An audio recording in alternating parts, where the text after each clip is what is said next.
আসসালামু আলাইকুম। আশা করি সবাই ভালো আছেন। আমি আপনাদের জন্য নতুন আরো একটি টপিকস নিয়ে হাজির হলাম। টপিকসটা হলো আপনাদের ডেস্কটপে পিসির ডেস্কটপে বিভিন্ন আইকন কিভাবে অ্যাড করবেন। আমরা প্রথমে মাউসের রাইট বাটনে ক্লিক করব, তারপর পার্সোনালাইজে যাব, তারপর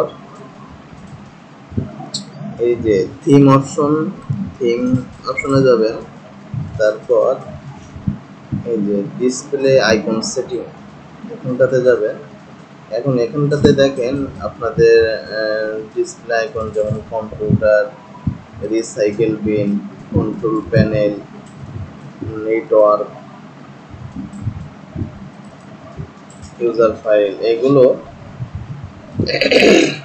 আপনি অ্যাড করতে পারবেন।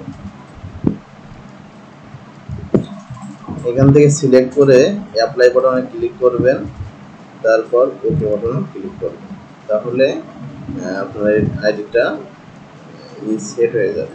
তো এখন দেখেন আমাদের আগে তো আইকন ছিল না, এখন দেখেন এগুলো সব আইকন চলে আসছে বিভিন্ন অ্যাপ্লিকেশন আইকন বাদে, যেমন কন্ট্রোল প্যানেল, তারপরে পিসি, ইউজার, রিসাইকেল বিন, এগুলো সব চলে আসছে।